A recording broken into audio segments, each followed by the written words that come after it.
What's up, guys? Working on the passenger door now for the 1997 Trans Am, but this will apply to any of the F-Body models from 92 on up.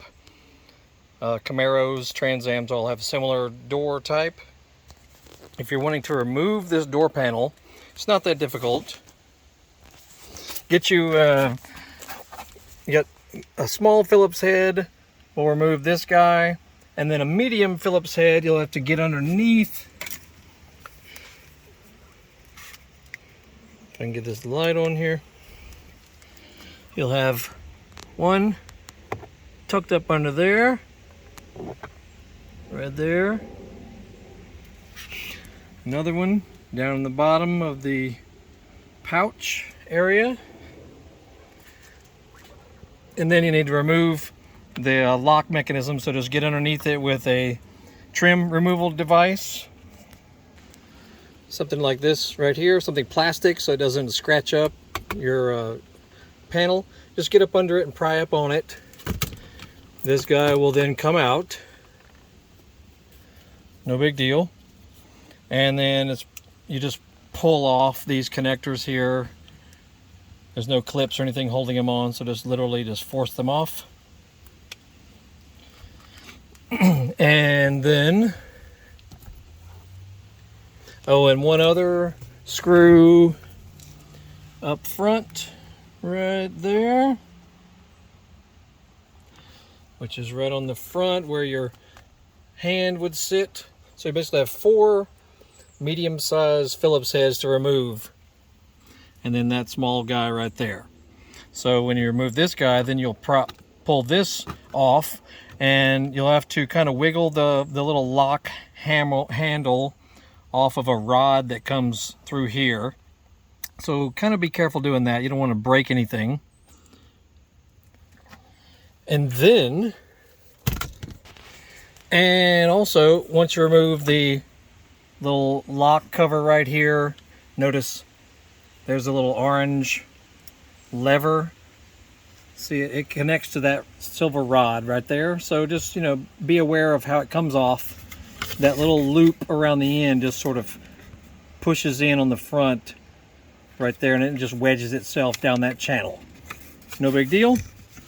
And then I will about guarantee you that this itty bitty light bulb, which is usually coming through that little square, is probably burned out. If yours has never been checked, I would about guarantee you it's burned out. So it is the teensiest little light bulb you'll ever see, and it is this little guy right here, 2723 Sylvania.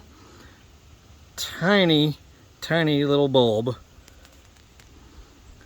and you might break it trying to remove it from the socket. So you kind of have to be careful, but it may be inevitable that you will break it. So you just unscrew that right there, it pops out. There's the bulb. You just got to get a hold of it and pull straight out on it. It's a little bayonet style. The other one on my other door, it broke when I tried to pull it off, so you may have to pull on the filament inside there to get it out. But it's not impossible. And then you just pull those connectors off, and that's what's behind them. And the good thing is you can replace these switches. If yours are broken or faded out or whatever, you can find them at most of your auto parts stores or on Amazon. I'll put links down below where you can get them, but they're available, which is a good thing. And then, when you pull it off of right there, there's the last big Phillips head screw to remove. So you'll see, there they are. That's all the hardware that holds it in place. What's remaining will be little clips. There's they're kind of little prongs basically that go out like this, and they hook in various places throughout the door.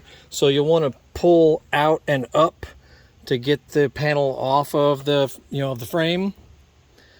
Not that big a deal. You'll see what I mean once you do it, and you may have to get you a little prying device like this guy right here. Just get behind it. Just be careful. You know, you don't want to use a screwdriver because you'll probably scratch something if you do it. So you just get your prying device up under there and just pry on it, and the door panel will pop off. And then to put it back on, make sure that those little prongs that go in are nice and straight in the little holes that they come out of. And make sure if you're changing out door speakers, make sure that the little cardboard around the edge is out of the way so that the panel can go back on. Otherwise it'll bind and have trouble getting back in place. And then it sort of sits up on the top of it. You know, so you kind of rift it up on top, and it takes a little bit of manipulation to get it back in place. And but it's not that big a deal.